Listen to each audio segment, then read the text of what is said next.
নবম দশম ও এসএসসি পরীক্ষার্থী পুকি বাচ্চারা আসসালামু আলাইকুম। তো আজকে আমরা কি পড়বো বলতো? আমরা কিন্তু টান পড়তেছিলাম। টানের আজকে আমরা টাইপ 2টা দেখব। টাইপ 2টা কি বলতো? পুলি বা কপি কলের টান নির্ণয়। বুঝছো? পুলি বা কপি কলের টান নির্ণয়। এখন এই যে পুলি তো তোমরা বুঝোই যে গোলাকারে একটা কোনো কিছু বস্তু, তার উপর দিয়ে তুমি একটা সুতা ফেলে দিলে, এই সুতাটা আছে না, এই সুতাটা কিন্তু মুক্ত অবস্থায় আছে। দেখো এটা 8 কেজি, এটা কি 5 কেজি। তো আমি ধরে নিলাম এটার ভর কত m1, এটার ভর কত m2। ওকে, সো তুমি যেটা বেশি ভর সেটাকে m1 ধরবা, কম ভরটাকে m2 ধরবা। এটার ওজনটা কোন দিকে বলতো? নিচের দিকে না? তাহলে m1g নিচের দিকে, এবং m2g কোন দিকে বলতো? m2g ও নিচের দিকে। আচ্ছা, এখন যেহেতু এটার ভর বেশি, যেহেতু মুক্ত ভাবে আছে, তাহলে এই পাশ কি সুতাটা কি নিচে নামবে এ ত্বরণে, এবং এই পাশ সুতাটা কি বলতো সেম ত্বরণে উপরে উঠবে। ঠিক আছে, আমি বলছিলাম কি আমাকে ত্বরণ নির্ণয় বা টান নির্ণয় সুতার যাই বের করতে বলুক না কেন, আগে আমাকে ত্বরণের দিক দিতে হবে, তারপর কি টানের দিক দিতে হবে। এখন টানের দিক কোন দিকে হবে বলো? টানের দিক হবে, বলছিলাম যে এই সিস্টেমটা যে বিন্দুকে কেন্দ্র করে পরিচালিত হবে। কোন বিন্দুকে কেন্দ্র করে পরিচালিত হচ্ছে? এই পুলিকে কেন্দ্র করে, এখানে এই পুলির এই বিন্দুকে কেন্দ্র করে পরিচালিত হচ্ছে। তার মানে এই পাশের টান কোন দিকে? উপরের দিকে। এই পাশের টানও কোন দিকে বলতো? উপরের দিকে।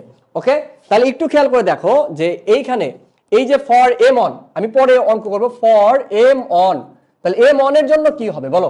যেহেতু বস্তুটা নিচের দিকে ত্বরণ, তার মানে নিচের দিকে বল আছে কি m1g, আর উপর দিকে কি t। তাহলে আমার এখানে কি হবে বলতো? Summation of f is equal to কত? m1a। ওকে, এখন একটু খেয়াল করে দেখো, তাহলে আমাদের এখানে কি হবে? m1g minus t is equal to কত? m1a। ওকে, তাহলে এখানে খেয়াল করে দেখো, আমাদের এটা যদি এই পাশে চলে আসে তাহলে কি হবে? m1g minus m1a is equal to কত? t। ঠিক আছে, বা আমি আরেকটু সাজিয়ে লিখি, t ইজ ইকুয়াল টু কত? m1g মাইনাস কত? m1a। ঠিক আছে, এখন আসো আমাদের তোমার m2 বস্তুর ক্ষেত্রে। ঠিক আছে, ফর m2, তাহলে m2 বস্তুর ক্ষেত্রে একটু খেয়াল করে দেখো যে এই বস্তুটা কি তোমার কম হওয়ার কারণে ভরটা উপরের দিকে উঠতেছে, ওজন তো নিচের দিকেই থাকবে।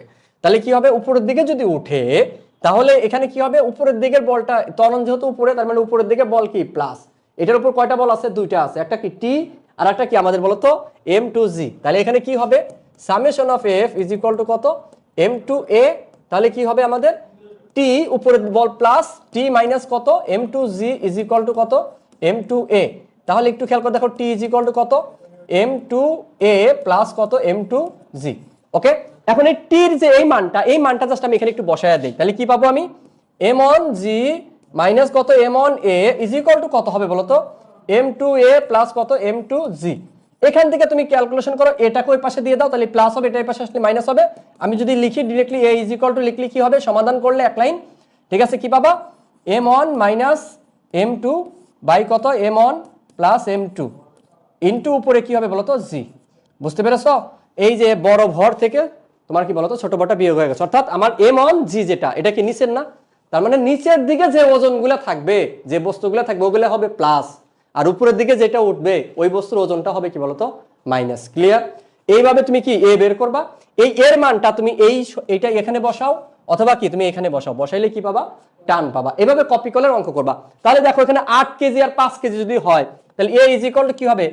8 মাইনাস 5 বাই কত? 8 প্লাস 5 ইন্টু কত? জির মান কত? 9.8। বসিয়ে ক্যালকুলেটর টিপ দাও, অ্যান্সার চলে আসবে। একদম সহজ উপায়। ঠিক আছে, ঠিক এভাবে যদি ফিজিক্সটাকে একদম বেসিক থেকে আস্তে আস্তে শিখতে চাও, অফলাইনে নবম দশম এবং এসএসসির আমার পৃথক পৃথক ব্যাচ আছে স্কুল ভিত্তিক। তোমরা জাস্ট পেজে মেসেজ দাও, ব্যাচ টাইম জেনে আমার ব্যাচে ভর্তি হয়ে যাও। তো তোমাদের সাথে পরবর্তী ক্লাসে দেখা হবে ইনশাল্লাহ। আসসালামু আলাইকুম।